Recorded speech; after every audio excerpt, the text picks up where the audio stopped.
Good evening, listeners. It's time to settle in for another chilling story of suburban suspense. From the slumbering heads of Mount Rushmore to the twin and windy cities. From the unseen depths of the Great Lakes to the rustling husks of cornfields across the heartland. Who knows what ghouls and crawling creatures lurk among us under the Midwest moon?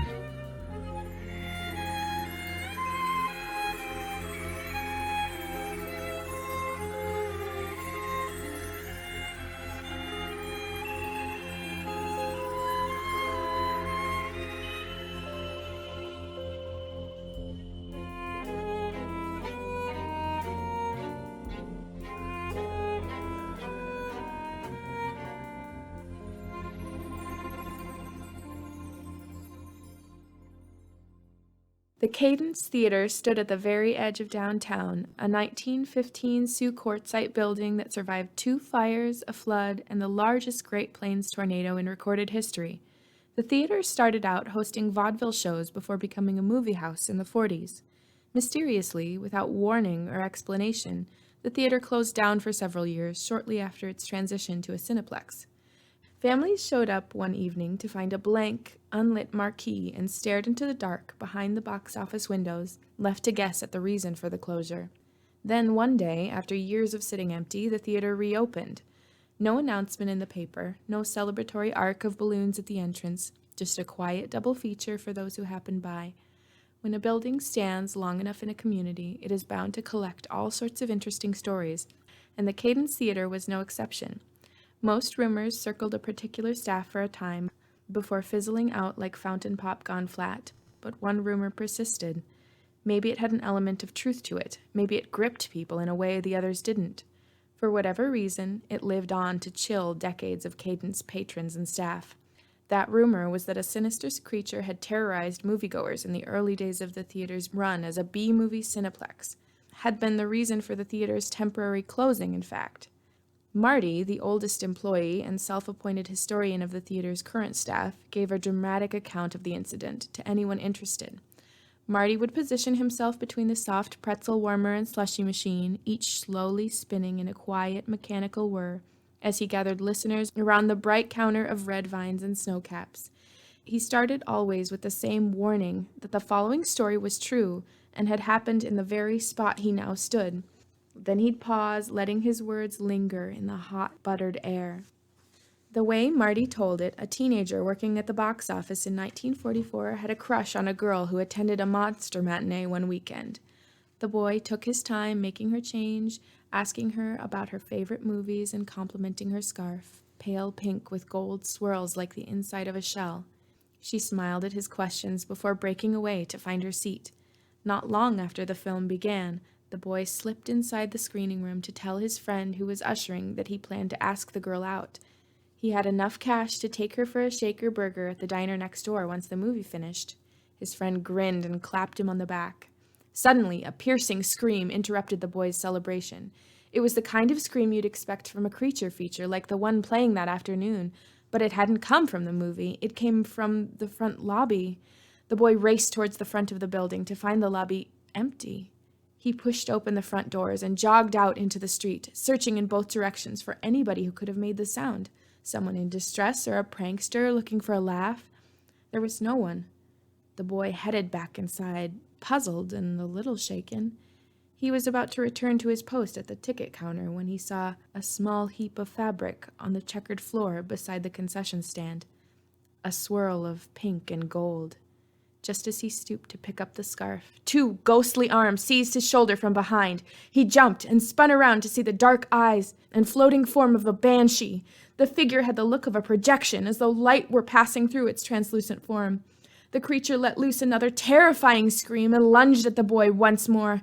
The boy wrestled the figure to the ground as the Banshee's shrieks drew audience members out from the theater. A crowd huddled in a frightened mass at the edge of the lobby, motionless witnesses to the 2 struggling on the floor. They grappled for several moments, the whole battle underscored by the Banshee's deafening screams. Eventually, summoning all his strength, the boy managed to overtake the creature and force it backward into the steel safe below the box office counter. He locked the safe and collapsed to the floor, panting from exhaustion and terror. The Banshee's keening reverberated inside the steel box and echoed throughout the theater. Suddenly, as if snapping out of a trance, families and couples took hold of their children and partners and hurried out into the late afternoon light. The boy was so terrified of the monster escaping that he ran toward the rocky falls nearby and threw the key to the safe into the churning waters of the Big Sioux River. He quit that afternoon, and to this day, no one has been able to pry open the box office safe. Not locksmiths, construction workers, or even the manufacturers who built and installed it. At this point in Marty's story, someone would inevitably ask, what happened to the girl? Was she hurt? Did they find her? Marty, ever the performer, would look around the lobby as though to impart a secret. Leaning almost imperceptibly closer, he would answer in a hushed voice, "No, she vanished." Occasionally, Marty would sincerely convince someone the story was true. Most laughed him off, but found themselves giving the safe a wide margin whenever they passed through the lobby. Because the safe really had been locked for decades, employees liked to pretend that the Banshee remained inside, lying in wait for a chance to finish its terror spree with a new audience. It was fun to scare employees who looked bored on shift or spook new hires out of absent-mindedly swinging their feet and kicking the counter. The most recent target for Marty's story was Alyssa, a grad student who had just moved to town and took on a theater job to help swing rent for her downtown studio. She had barely passed through the doors for her second shift when Marty asked if she knew about the resident Banshee. Her small frown was all the invitation Marty needed to launch into his story, painting the whole scene frame by frame. Afterward, Alyssa pressed Marty. "How do you know all those details? The scarf and the key in the river?" Marty explained. The boy's friend was an usher that day, the only other worker there apart from whoever ran the projector. The usher grew up to manage the theater 20 years later and mentored me in the 80s. He told the story to me like he was confessing. He felt so guilty for not stepping in, not helping his friend. He had watched the whole scene unfold from the hallway, peering out behind a trash can, paralyzed by fear, like he was watching a movie. That was the scariest part of the story to Alyssa, if any of what Marty said was to be believed. How the boy hadn't been alone, how he was surrounded by people who failed to help. In college, Alyssa had heard a theory that someone is less likely to help in a crisis the more people there are around. Everyone assumes someone else will intervene. Because of that phenomenon, otherwise good people can see a monster attack in daylight and do nothing. Alyssa shivered. A campfire-lit memory crowded into her thoughts, but she pushed it away, the same way she did every time it surfaced. She didn't need another reason to be spooked. She was already anxious about the upcoming weekend of classic horror films, the same movies, Marty was quick to point out, that played the weekend of the Banshee attack. Though her family was big on all the horror mainstays, classics like The Wolfman and The Twilight Zone, Alyssa had never been able to stomach eerie shows. All the tense music and jump scares made her a restless mess, and she quickly learned that she was all flight and no fight when panic set in. As the classic movie weekend approached, Alyssa and her coworkers readied the theater. They set up a photo booth beside the screening room doors, a red curtain backdrop, and a prop box filled with ghoulish cardboard faces of werewolves, vampires, and swamp creatures on popsicle sticks. Alyssa helped hang a papier-mâché moon above the ticket counter and plastered the lobby walls with vintage movie posters. All the while, Alyssa's nervousness simmered. The night before the event, Alyssa and 2 other employees assembled life-sized cutouts of the movie's villains and prepared themed snacks for the evening. The production company who had released the creature on the cliffs was sponsoring the event and sent cookies iced with the movie's signature monster. Alyssa had begun arranging the cookies on the concession counter when she heard the faint, strange echo of a moan, sad and haunting and frighteningly close by. "Hello?" she called out.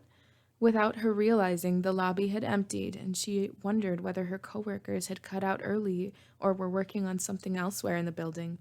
She pricked her ears to make out anything besides the building's ancient heating vents. All was quiet. Unnerved, she returned to lining up cookies when she heard it again, a mournful cry from somewhere near the screening room. "Don't freak," Alyssa whispered to herself, bracing her arms against the counter to stop her hands from shaking. Slowly, Alyssa moved towards the nearby hallway. Each step carried her deeper into the shadow.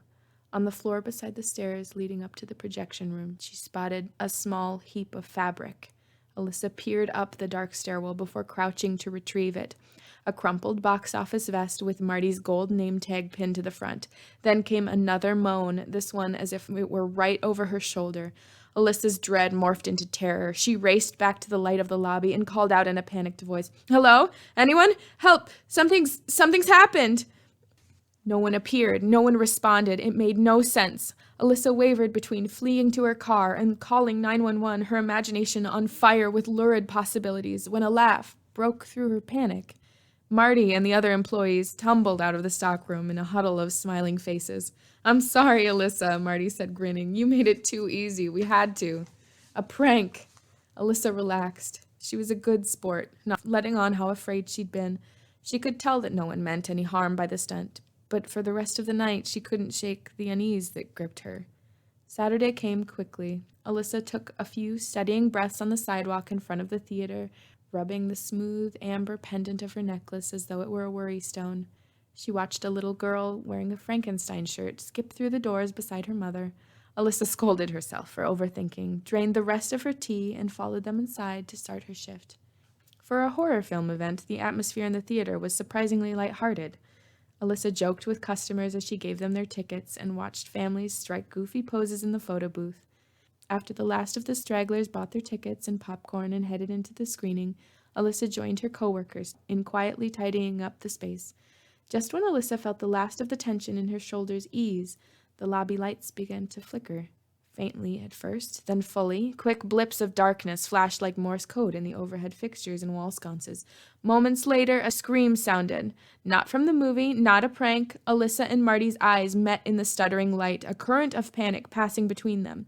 Without exchanging a word, they took off together to investigate. The two tracked the scream, first to the employee entrance at the back alley, and then to the catwalk above the main theater, a vestige of the building's days staging vaudeville shows. Both times, as soon as Alyssa and Marty thought they'd reached the source of the sound, they met a dead end and heard the cry as though from somewhere else entirely. The scream rang out loud enough to overpower the movie's audio, and patrons started pouring out of the screening room to investigate. Couples and groups of teenagers thought the scream was planned, some promotional gimmick that brought the movie to life. They excitedly took off down the spidering hallways and ducked into the restrooms as though on a scavenger hunt. Alyssa lost track of Marty in the stream of patrons, searching for some imagined Easter egg. She moved in slow motion towards the front of the building, a cold, steely fear pinballing inside her chest. As she turned the corner back into the lobby, she was met with a triptych of terror. An open safe, a ghostly figure, and Marty. Marty stood stock still beside the Banshee, his face a double exposure of awe and disbelieving terror. Alyssa saw all of this in the span of 3 seconds. Then she saw what wasn't there. She saw her cousins asleep in sleeping bags and the firelit hide of a coyote stalking into their campsite. A childhood memory of a dying fire, a predator, and running until her lungs ached. Alyssa's cousins had woken up on their own and shouted, spooking the coyote away. No one was hurt, but Alyssa never escaped the guilt she felt from having run. The shame nestled in her chest, waking now and then in times of crisis to remind her that she wasn't who she thought she was. She wasn't brave. The high-pitched cry of the Banshee dissolved Alyssa's memory and jolted her back to the present moment, to this unreal scene in the dim theater lobby. She shuddered. Her legs felt restless, itching to sprint. Every protective instinct told her to flee. By now, the theater full of moviegoers had stumbled onto the scene, standing motionless along the wall, just as in Marty's story. An electric charge coursed through Alyssa, and she ran as she always did. This time, however, it wasn't away. She sprinted toward the Banshee until she stood between the gauzy terror and Marty's shaking frame. She had no plan. Her chest heaved as she stared into its dark eyes. Suddenly, the Banshee's shriek stopped, and the figure seemed to study Alyssa in the now eerie silence. After several breathless moments, the figure moved soundlessly toward Alyssa, face to face. If she hadn't felt the chilly solidity of the Banshee brushing against her, Alyssa would not have believed the creature was real. It looked as if it were made of light, some optical illusion projected on walls to frighten trick-or-treaters. Suddenly, the Banshee veered around Alyssa. The figure glided past Marty, and the crowd bunched nearby, floating down the hallway towards the screening room. Everyone followed quietly behind, curiosity winning out over terror. In the midst of the chaos and the Banshee's cries, no one had stopped the movie from playing. A black and white stretch of Irish coastline filled the screen, steep cliffs and a frothing tide. The Banshee appeared drawn to it, gliding silently down the aisle of empty seats. Then, with a deafening shriek, several times the strength of the screams before, the Banshee passed through the screen. It happened easily, like a swimmer breaking through the surface of a lake. Suddenly, the Banshee appeared within the scene, there on the craggy cliff, standing among the dark rocks, as though she had always been there. The theater closed its doors the following week. Just as before, the closure was unexpected, quiet. Unlike in the 40s, this break was brief, ending with an announcement from the theater manager that there would be a redo of the classic movie weekend. This time, audiences would be treated to something special, one of a kind.